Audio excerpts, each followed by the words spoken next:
Well, hello and welcome into Community Para-Talk. I am your co-host, Ted Saul, and my other co-host, Sabrina Beackley, who is a psychic medium, among other titles that she has, and she has other companies that she's involved with as well. So, Sabrina, hello, how are you today? Hello, Ted. I'm doing well. Good. And with us today, our first interview, we want to say hello to Chris Dedman. And Chris, of course, is a television personality, a public speaker, a spiritual warrior, and a haunted survivor. So, Chris, good afternoon and welcome into Community Para-Talk. Thank you so much for taking time to be with us here today. Thank you for having me. I'm excited, and I hope everybody else is too. Well, I like to go back and look at your life, Chris, and early on, 12 years of age, you had your first out-of-body experience, an incredible thing. A lot of times, Chris, I don't believe that things happen for a reason, but I think that they happen because they are preordained. And at 12 years of age, here you are around fireworks, and why don't you fill us in? What happened at that point? Well,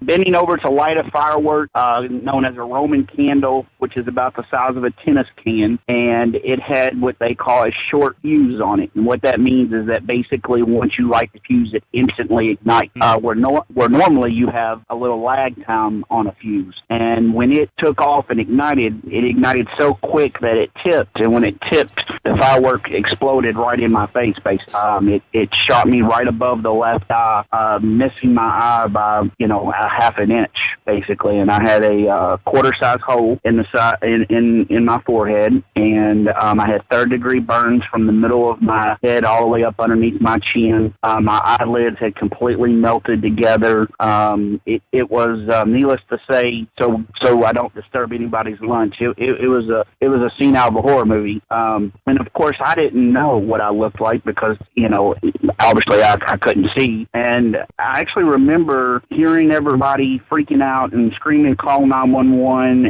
and I grabbed my face and out of just reaction, and I was like, "I'm okay, I'm okay, I'm okay," and they're literally taking towels and putting my hair out because it's on fire. And at that instant, I could remember my face felt like, and I guess the only way to describe it is like frosted flakes. That feeling of frosted flakes. That's the only way I could describe it. And I knew then, I'm in trouble because, like I said, I couldn't see. I just knew that this thing had went off in my face. Up to this point, then, you felt that you were still in your body, and then you were looking out, watching what other people were doing to react to you. Well, no, at this point, I was still in my body. I hadn't had the experience yet. My adrenaline at this point was at full volume. Sure. I could. It's amazing when you lose a sense how your other senses will start picking up. And my hearing went into overdrive because I couldn't see. So hearing was instantly took over, and I could hear everything that was going on. So even though I couldn't see, I could vision what everybody was doing. And what seemed like an hour was really minutes. The fire department got there, and the ambulance and the police, they all come with a tragic accident like that. And I remember them, talking to my parents to find out where the fireworks had come from, because at that time in Kentucky, you weren't allowed to have anything like that. And these had been purchased in Tennessee on our way back from Florida. And I remember the cops, asking questions, and the paramedics were asking me things, and they got me on the gurney. And as they got me on the gurney, apparently, I guess I was out. The adrenaline was starting to kind of wear off. I started feeling the pain, and I started drifting out, is what they call it, because the paramedic at the time kept asking me, "Are you with us? Are you there? I need you to stay with me. I need you to stay with me." And, and I remember them lifting me up and putting me in the back of the ambulance, and then everything went silent. And the next thing I knew, I was sitting in the back of the ambulance on the very back bench next to the back door watching the paramedics and the EMTs work on me. And the first thing I heard the paramedics say was, "I've lost him." And at that point, they started putting an IV in me and pumping me full of different medicines and stuff, and they were, trying to get my heart, trying to get a pulse, and they immediately started CPR, and I can remember hearing a crunching sound. It was very distinct when they started the CPR, and I found out later, because obviously I came back, because I'm here today, but when that crunching sound was the sound of them breaking my ribs when they did the compressions, and that's a normal thing that happens in CPR. A lot of times when you go to do CPR, the compression, when you press down, sometimes you will break or crack ribs, and that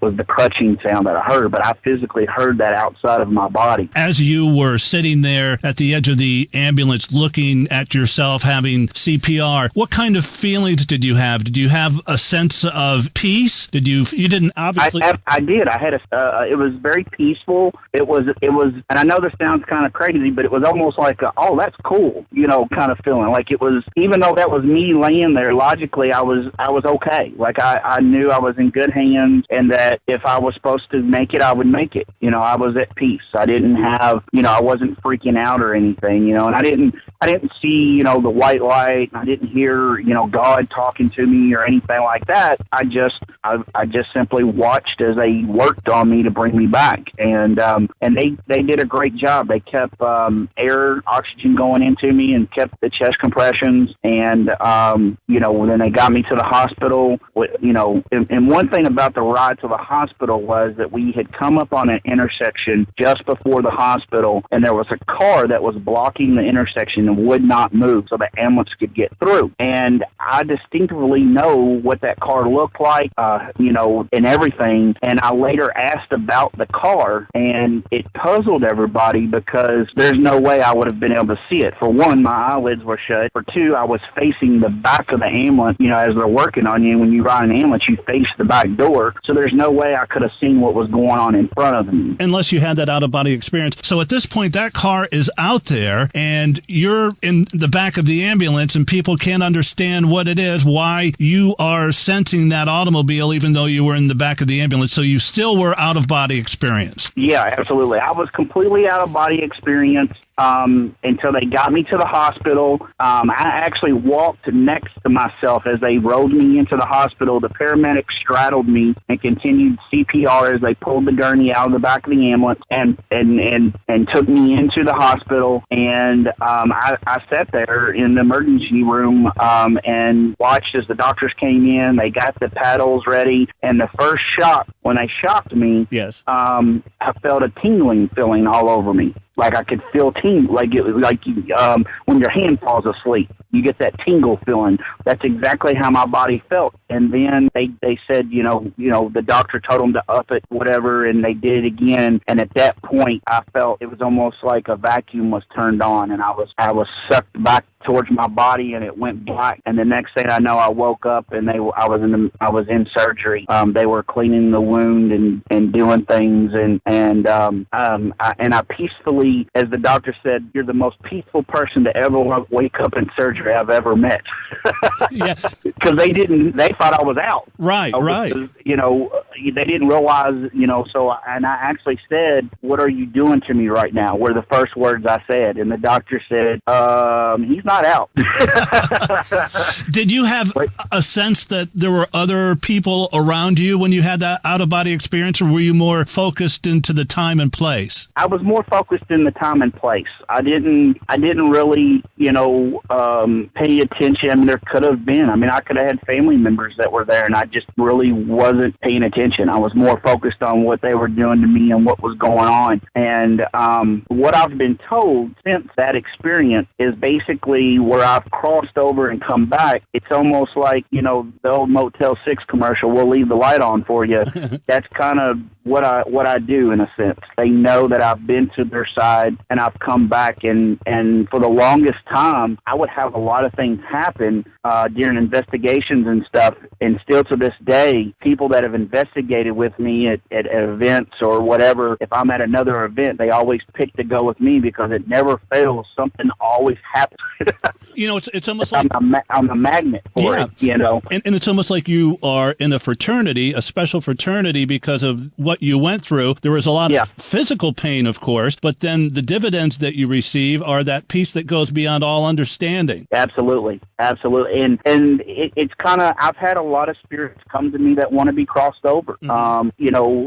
I've been with other people where it's happened. I did an event where, Keith Johnson, who is a demonologist in the field, we were using a ghost box, and this was back when this was before they were big and were on TV and stuff. and a spirit came through and asked for him by name, said his first and last name. And we've got all this, had it all on recording, and I didn't even know he was at the event yet because he hadn't even gotten there when we started investigating. So I stopped doing what we were doing, went and said, "Is Keith here by chance?" And they're like, "Oh yeah, you got here about 10 minutes ago." Ironic. And I brought him. I went and got him. I said, "Here's the small brief of it. I've got a spirit coming through that's asking for you by first and last name." And when I started the ghost box session back again, the spirit came through and it asked him to cross him over. And Keith said, "Once you work and do more in this field and start dealing with spirit, things like that will happen." And it was amazing at the same time. And, it was also exhilarating. Yeah, the different spirits. I want to say that whether they're positive or negative, they do know and they will call you out once you get into this field. How do you feel about that, Chris? Well, that's where I tell people they need to, you need to go in with an open mind. You need to be your own worst skeptic, and always protect yourself. And that's something that I learned the hard way. I got a case that ended up involving a young girl that was possessed, and I didn't protect myself before we went into that case. We thought it was just a normal haunting, and it turned out to be a full-blown possession. And once you're marked by a demonic entity, once you're marked by a demon, and this is in my belief, and I don't put my belief system on anybody. Everybody has their right. But in my belief system and what I've been taught and what I've learned through the Bible, once you're marked by a demon, you're marked for life, and they will come at you. And it's when you least expect it. And I deal with it every day. I have to do certain things to repel and rebuke these demons, because if I don't, then things get nasty. But that's one of the biggest things in this field is everybody watches a few of these shows, and then they go out to the world's largest ghost hunting store, aka Walmart, and buy a digital recorder and a camera, and now they're professional investigators, and they, a family who's being terrorized and is terrified reaches out to them, and they go in and act like they're know-it-alls, and they've been doing it for all these years. And then the first thing that goes boo, they go out running with their legs, their tail between their legs, and then the family's left holding the ball, and usually it's even worse. Right. Now, but the investigators have gone in there and aggravated it, or provoked is another word that is used that you may see in some of these shows. And we get to go home, but they don't. That is their home. Right. And these people just don't think. They just go in running, like firefighters running into a fire, instead of stepping back and taking their time and looking at the bigger picture. And we have Chris Dedman with us.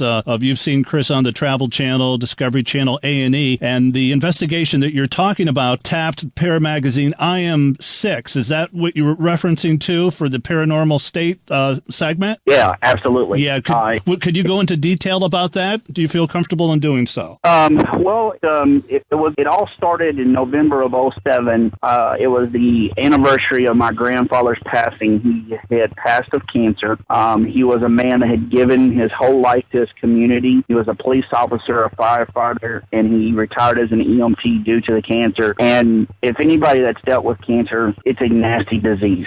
There's no other way to describe it. It is very nasty. And I saw the man that was my hero completely get eat from the inside out by this cancer. And I had a hard time understanding why God would let something like this happen to someone that was so good, that did nothing but give his whole life. And I challenged God. I just broke down one day and said, if you're real and you really are this magnificent person and you can do what you say you can do, and this book that we're supposed to live our lives by is real, then I want you to show me. I want you to prove it to me. And I was very, very stern. And I tell people, be careful what you wish for, because you may get it. I got shown. And at that same exact time, in a little town in Illinois, a young lady was experiencing a haunting in her home.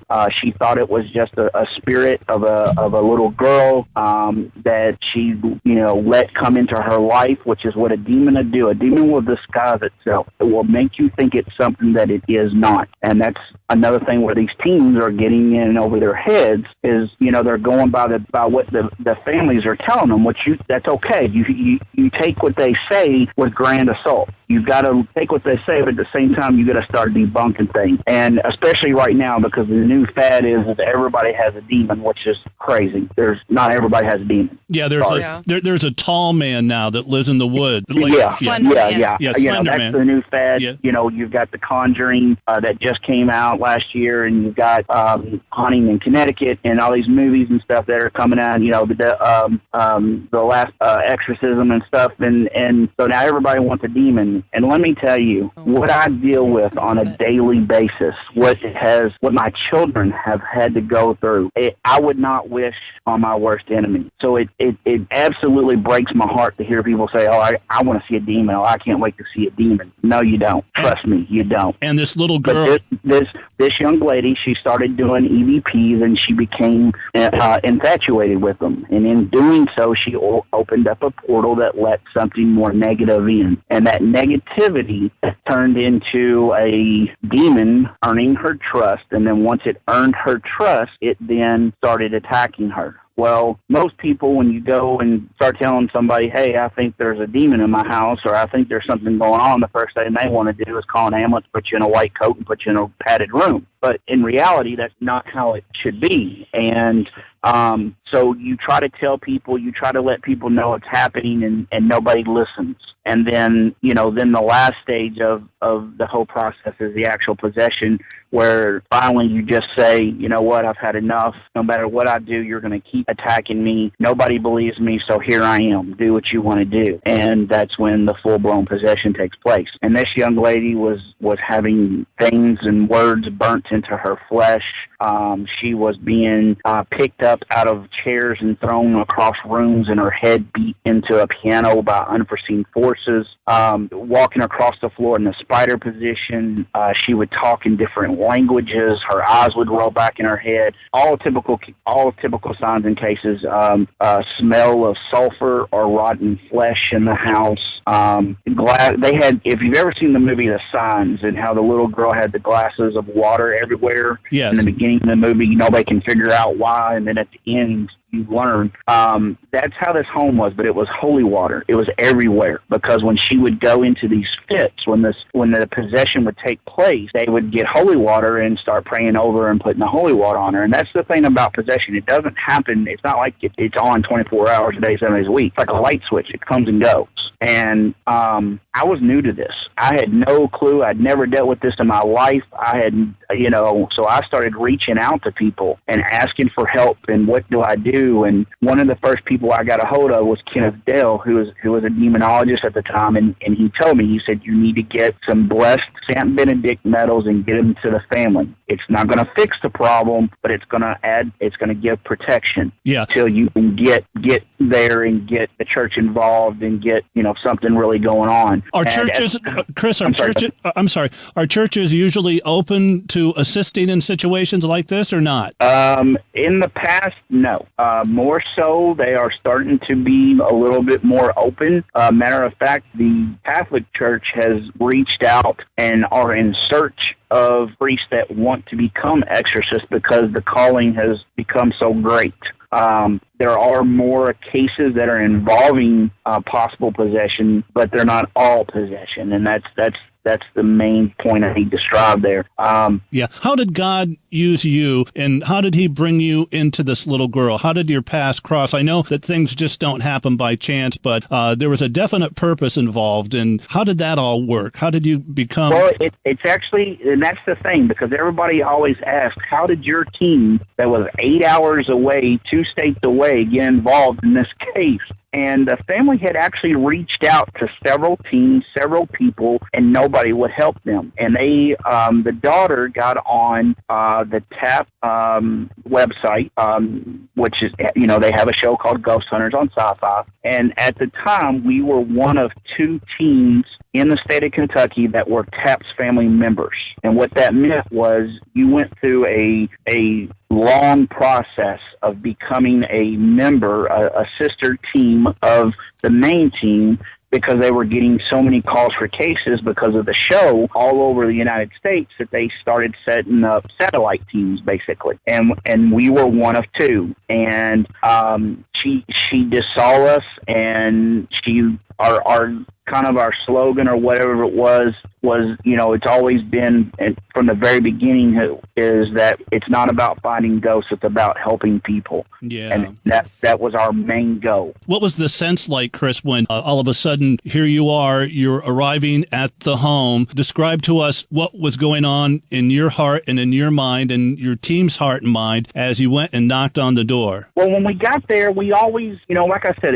at the beginning, we weren't thinking demon. We were just thinking that it was a typical malevolent spirit. It was something that was just nasty, and it was attacking this family. We had done our research. We had found out that there was a German immigrant that originally lived there and built the home. He owned a bricklaying company, so the house is completely made of brick. He had built several structures in the town, including several of the churches.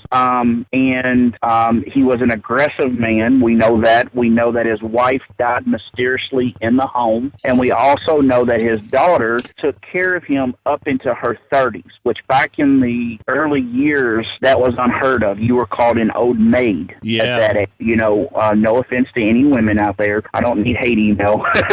But, back in the early, 1800s or whatever, you were well married way before your 30s. Sure. And so, we're thinking he had control over her. There was abuse. Maybe that the spirit is actually him. That is, because a lot of times, spirits will attach itself to something that it's familiar with, and that's what's attacking this young lady. Now, I say little girl. She was 26 years old, but she was so tiny and fragile that I tend to say little girl, but she wasn't. She was a woman. She was, like I said, she was 26 years old. But when we got there, you could, as soon as you stepped on the yard, you could feel the negative energy. And when you walked into the home, it was like somebody sucked the oxygen completely out of it. So it actually went right inside of you. You sensed that feeling. Oh, yeah. I knew something wasn't right. I couldn't put my finger on it, but I knew something wasn't right. I just could tell. I could feel it. And the looks on their faces when they saw us was that of, if you can imagine a child that has been starving for a week and finally somebody brings them something to eat, just that relief, that finally, and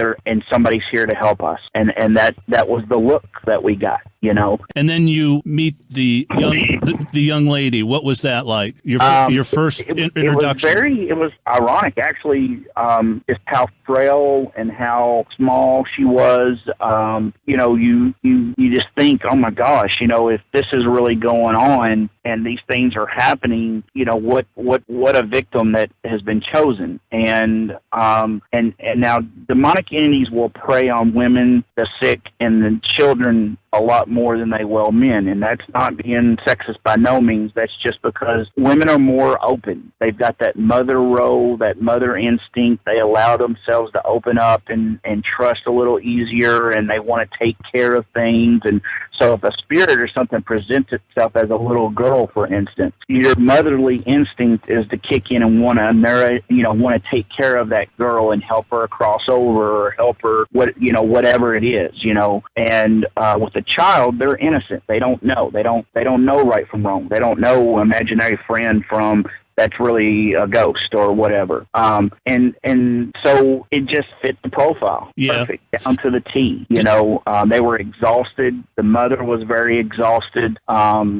She had pretty much been through everything with her daughter that she had experienced. So what was your plan of attack then? How did you decide what you were going to do after you made your initial evaluation? After we did the initial evaluation, we just went into it like a normal investigation. Again, at this point, we're not going into it is that there's something demonic going on. They were claiming demonic, but we were claiming, there's a lot of things that we need to do first before we go down that road. So you were in the process of elimination. Yes. So we set up our DVR systems, and we and as we were setting up our DVRs and stuff, one of the investigators with us was a former CNN reporter. So she simply took the young lady into the living room and just started talking to her, just trying to get to know her. And she turned on her digital digital recorder, just so that in case something was said, we could go back later and hear it. And as she was talking to her, we were kind of, walking around the home, setting up cameras in different places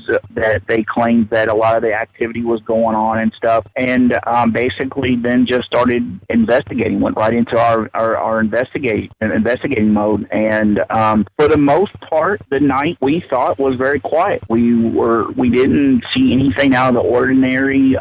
We had a couple of personal experiences, and then as the night started wrapping up, you could almost feel the air shift in the room. Like the hair on the back of your neck stood up, and you just had that uneasy feeling of somebody watching you, that something bad was about to happen. And they had a cat at the time that ran down in the basement, and that's where they believed this thing lived, was in the basement. And they tried to keep the cat and stuff out of there. And the young lady went down the steps after the cat, and we had cameras down there, so I was sitting there watching, and I watched her go down the steps into the first room, and then she proceeded into the second room, and I saw the cat go around some boxes, and she followed it around the boxes, and she went out of camera's view for like a half a second, and when she came back into view of the camera, all of a sudden I saw her lift completely up in the air and slam down on her back. And I was like, holy crap, what did I just see? And I was like, I remember yelling out, and I'm sure what I was trying to say is not what came out, because I was just in complete shock. And they all came running towards the kitchen where I was, and as I'm turning the corner to run down the steps, I'm like, hit the ground, up in the air, down on the ground, we got to go. And I was like, down the steps, and when I got to her down in the basement, she actually was taking her first breath of air, that it had slammed her so hard on the ground that it knocked the breath out of her. And so, when your breath gets knocked out of you, you got that gas, gas found. And, I said, are you with me? Are you okay? And she looked at me, and her eyes, were big as golf balls. And I said, were you just slammed to the ground, or did you trip? And she said, absolutely not. I was slammed to the ground. And that's what I saw. And when we went back and reviewed the DVR, there was nothing. She didn't trip on anything. There was nothing in her path. The cat didn't get between her legs. She was literally lifted up flat in the air and dropped on her back. Chris, almost like if you would have slipped on ice. Wasn't this case connected with another case with the Missouri River? Well, later on, they do a show called The Return of Six, and there was a house that was close to the Mississippi River, and a lot of the things that were happening at this house, there was a lot of connections to this other house. And so they thought that possibly the demon, there's a thing about, the synopsis was it was using the water to travel through. I don't know. That's not my belief. But that was kind of the scenario that they were taking with that. But there's a randomness to this too, Chris. That moment in time where the entity actually attacked the girl, did you have a chance to investigate and to understand what triggered that event at that particular moment in time? I think that at that point we had it was done with us, and it'll all come to light here in just a moment. It was ready to show itself at that point. Okay. We had talked about that we were getting ready to do a blessing on the house, and that's what the others were preparing for. And when we went down into the basement, we started there with the blessing. I saw out of the corner of my eye this black shadow walk between me and the doorway, and then it was hanging around the step area. And I kept looking in that front room, that first room, and they caught it on video. They show me, see me looking. Now, I thought my eyes were just playing tricks on me, and that it was just the light from upstairs was causing, my eyes to dilate, and I was trying to adjust and focus, and thought I was seeing something. Exactly. But come to find out, once the investigation was over, we loaded up, we got in the car. Stacy was the investigator that started talking to the young lady first, who used to be the reporter. She turned on her digital recorder and was listening to, just raw footage, raw audio. And the very first EVP we got was the demonic entity was basically cussing us and telling us that the girl was his and that we would not take her back. After reviewing the entire audio, we had over 227 Class A EVPs. Electric voice phenomena, where this demonic entity talking to us throughout the night. What kind of time period were we talking? 8-9 hours? Oh, yeah. Yeah. Oh, yeah. We're not talking about a 2-hour investigation. We were there almost 9 hours total when it was all said and done. And once we got back and reviewed the DVR and the handheld camera, the black shadow that I saw walk past me as we were doing the blessing, we actually caught on video. We caught that black shadow. So what I thought was just my eyes adjusting, it was actually I was seeing what I was seeing. We caught it on video. And it was confirmed at that point that what you actually envisioned is what you actually took place. Yes, what had actually took place. So at that point, we needed to rule out split personality and schizophrenia. Even though we had the evidence we had, we still wanted to rule that out. But went and saw psychiatrists, family doctors, and got cleared. She was completely cleared of any kind of insanity or split personality or anything. And then once that came back and that everything was okay, then I started reaching out to people for help. And like I said earlier, Kenneth Dill was one of the first, but the first priest that took on wanting to help us. His name was the late Father Andrew Calder, and I spoke with him daily, sometimes 2 or 3 times a day. I was sending him evidence, stuff that we had caught, what we had been shown, and he finally got permission to come help us. And at the same time, one of our other members had reached out to Paranormal State, and it was never about being on TV. It was that Paranormal State had money to get the people there that could help this family. Okay. And, we were a middle-class team that lived check to check, all of us. We didn't have extra money, and we had people offer to come in and stuff, but they needed their travel and stuff taken care of, and we just didn't have that money, and neither did the family. It never was about the money to you, though, Chris. It was you wanting to reach out and help somebody that was in need. Absolutely. And that's, there was a couple more trips I made up there during this time, and then, like I said, finally, Paranormal State contacted us a couple of days after Father Calder had agreed to come help. They contacted us and said, hey, we're not that far away. We can be there tomorrow. Can you be there too? And we were like, absolutely. This family at this point had been dealing with this for months. And so we went up and we met, and that's when I met Chip Coffey for the very first time, who made me a believer, because I thought psychics were the fakest people ever. And he made me a true believer of some of the things that he picked up on and seen that we never told anybody. And then it was late into the evening, and Ryan came in and said, hey, our priest is here. We want you to meet him. So you can kind of brief him on some stuff that you've gone through, and then we'll do the rest. And I was like, okay, sure, no problem. So I walked out the front door with Ryan, and the priest is coming up the step, and Ryan goes, Father Calder, this is Chris Dedman. And I looked at him and I said, Andrew Calder? And he said, Chris Dedman from Kentucky? And I go, yes, sir. He goes, this is the case. And I said, yes, it is. Paranormal State had no idea we were talking to him. Incredible. Never was told. Wow. And we never told Father Calder that we were talking to Paranormal State, because that was somebody else was handling that within the team. So it was, out of all the priests in the world, I believe things happen for a reason. And Absolutely. For them to get that priest who was very familiar with the case, who had already been briefed on it, had already read the case files, had already, didn't have to go through all the stuff a normal priest would have had to have gone through. We were already, leaps and bounds ahead, because this is who I had been talking to for the last couple of months. And it's almost like God was putting together this A-team to do battle. Yeah, It was absolutely. it was his hand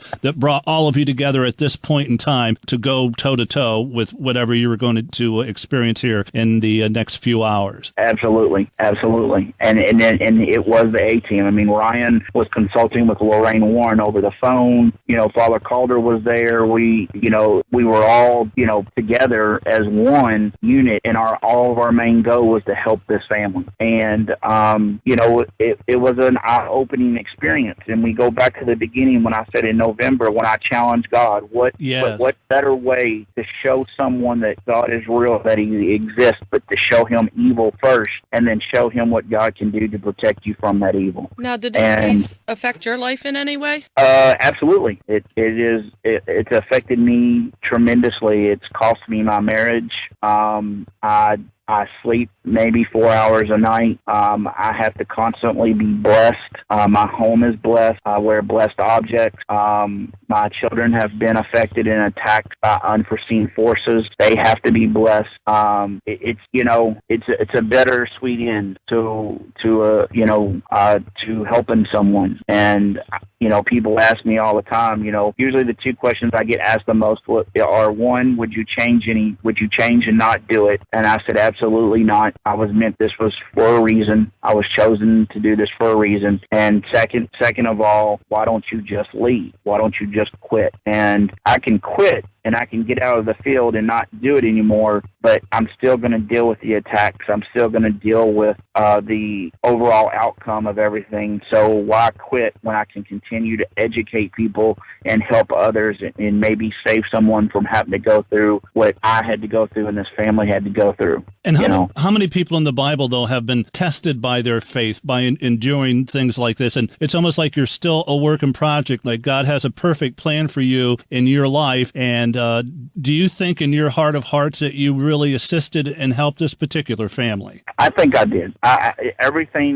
There are a lot of things that happened that you can't just blow it off and say, oh, well, that was just because, or it just happened. No, it happened for a reason. The fact that the people that were brought together, the fact that the first time we were supposed to go there and do the investigation, a bad snowstorm came in from nowhere and completely closed the state down so that we couldn't travel there. 2 weeks later, we go back and it happens again, but this time it wasn't as bad. They didn't close the interstate, and we went. We knew, we had to get there. The Father Calder incident, out of all the people, why him? And then the fact that I had challenged God, show me that you really exist, that there really is a heaven and a hell, and, there is a good and bad, there's yin and yang, so it all, it came full circle. And of course, at the time, I didn't see it. At the time. It wasn't until months later when people started saying things and bringing things to my attention that I started putting the puzzle pieces together, and the overall picture made sense. And how is it the family that you came in contact with, how are they doing now? How, months later, years later? Last that I heard, they were doing fine. They had to sell the house due to publicity.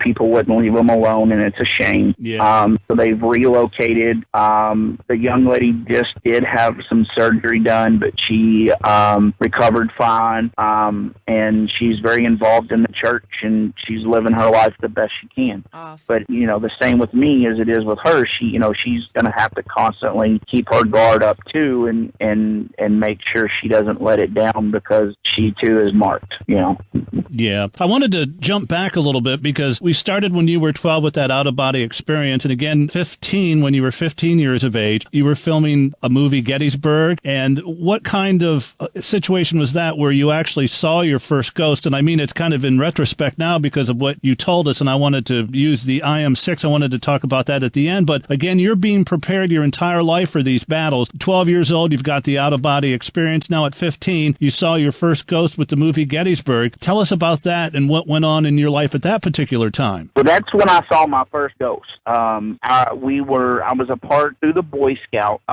We did what was called the Leadership Corps, and that was for the older guys. It was kind of extracurricular activity where you got to do something cooler that was outside of the main 1 troop unit, and we did Civil War reenacting. That was what our leadership corps did. And they all do different, leadership corps within Boy Scout troops at that time did different things. Some did horseback riding, some did caving, some did, whatever. And ours was Civil War reenacting. And at the time, it was a big fad that was going on that, the Civil War history was making it big. And Ted Turner, who owned Turner Network, wanted to do a movie. And so he had picked actually the novel Killer Angels. And that was what the movie was originally supposed to call. And when they did these movies, they reached out to Civil War reenactors because you had everything. You had the costuming, you had the tents, you had the, down to the stitch. You were period as they come. Authentic, yes. And of course that saved them money on costuming because you already had it. So when they needed scenes where it included massive amounts of the people, they would call out to reenactors. So we went to Gettysburg for the summer, and we got paid $175 a day, and we lived in basically a tent city in a sense. And they had, they fed us all of our meals and everything. And while we were there filming, one evening they were doing some night scenes, and we had decided we wanted to go into the park. We had heard the ghost stories. We'd been there a month at this point, and of course, everybody was abuzz about how haunted it was and stuff. And so we went into the park, and we were crossing what is known as Pickett Charge, yep. where Pickett took his men across the battlefield, basically right into the Federal artillery and infantry. I mean, it was a mass murder, basically. And we were crossing that field, and it was a clear night. You could see stars. The moon was out, and all of a sudden, this fog started rolling in out of the tree line, and we started hearing drumming and gunfire, and we instantly were thinking, we must be hearing what's going on with the night scene, that they were filming just in the valley over and right outside of the park. And so we kind of brushed it off, and then we started joking around about the movie The Fog, we better get out of here, or, it's going to get us, just being goofy, being teenage boys. And this is where I need to say a disclaimer: do not go into Gettysburg Battlefield Park National Park after dark. It is against the law. You will be arrested. So we're talking back in, this was back in the 90s, so they were a little lenient back then, but because of 9/11 and other things, they do not play when it comes to, when that park's closed, it's closed. So don't do that. But this fog came in, and it completely surrounded us. And as it completely surrounded us, the drumming sound got louder. We could hear metal clanking. You could hear voices and stuff, and the fog completely opened up around us, and this whole unit of Confederate soldiers walked right out of the fog in front of us. And when I say complete, I mean you could see everything. Just they were transparent. You could see their uniforms, you could see their guns that they were carrying, and they just were looking straight ahead, and they marched right out of the fog across the front of us back into the fog. So much energy there. We just stood there and looked in amazement, like in awe, like you didn't know whether to run, scream, pee your pants, what. You just were in shock. And it wasn't just you; it was a multitude of people that had the opportunity to see this portal open and watch the event happen. Yeah, it was a couple other guys that were with me, and the funny thing is two of the guys will not talk about it at all to this day. Mm-hmm. They know it happened, but it didn't happen, kind of thing. And that experience, just here I had the out of body experience at 12. Now I'm seeing ghosts at 15. Why me? Exactly. Why is this happening? What's going on? I've been told through church that once you die, you go to heaven or you go to hell. And what are ghosts? So of course at this time, you didn't have all the internet options as you do today. When you went to the library, you opened up a long drawer that was full of index cards that you thumbed through trying to find book numbers, and you took that number and went to the shelf and tried to find the book, or you took that number and went and got a microfilm and you put it on this machine, and that was the way you studied, and that's how you lift things up or whatever. Right, the Dewey Decimal System. Yeah, it was an outdated system compared to what we have today. Sure. You just didn't have it. So I continued to research and kind of me and some buddies, we did the, abandoned houses and businesses and, cemeteries, things you don't do now. As I said, you did it back then, but you don't do that now. You get permission before you do anything. Don't go, trespassing or whatever. But back then it was so new that you didn't know, you knew better, but you didn't at the same time. It was so thrilling to be able to go and investigate a location. You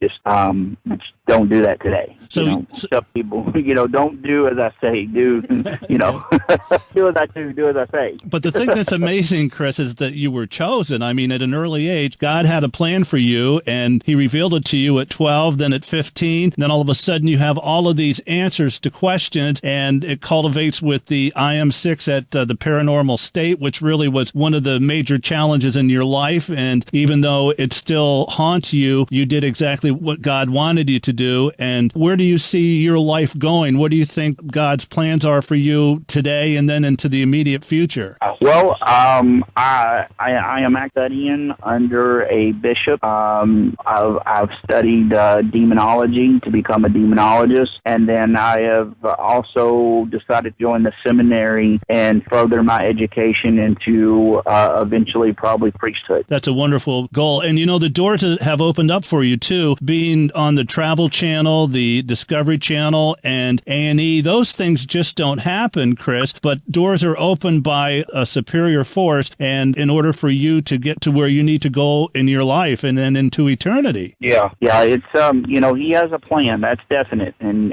when I try to sway from that plan, he lets me know real quick I need to get back on track. Oh yeah. Well, listen, I want to thank you so much, Chris. This has been so revealing to us, and I'm really glad I had an opportunity to meet you, and I'm looking forward to actually shaking hands with you. So I hope that happens in the future, and I'm sure if it's meant to be, it's going to be. But I want to thank Sabrina again and her experiences bringing all of us together here, and it'll be interesting to see where God takes everything that has happened today and into the future. So, Chris, thank you so much, and I look forward to nothing but good things in your life, and hopefully you'll be able to reach out and touch lives in a positive way, having that helpful heart, and that'll help you not only today but into the future as well. Thank you, Chris. Absolutely. And if people, if they have questions or there's things out there that they're wanting to know or whatever, you can always find me on my website. It's my name.com, chrisdedman.com. I'm always there. I may not get to it right away, but I'll get to you. Yeah. Hey, one of the things I wanted to ask you too in closing though, but the path that you've chosen, do you see a lot of people that jump into this profession just for the sake of individualism and looking to be famous and not really having the kind of spirit that you have, but looking for a way to pat themselves on the back? Looking for a way to find their 15 minutes of fame? With everything, there's always somebody out there that is in it for the wrong reasons, and it's unfortunate in anything that we do that there's people like that. But there are good people out there, and I just tell people, be careful, keep your guard up, and for those people, this is not something you're going to get rich in. I'm sorry if you just don't. I've been on several TV shows and stuff, and I've never been paid for any of it. It was all done as a consultant, and I did it because I felt that the message I had people needed to know. So if you're in it for all those reasons, you're in it for the wrong reason. Good job. So, ladies and gentlemen, Chris Dedman, Sabrina Beackley, and Ted Saul, thank you for Community Paratalk. Thank you. Yep.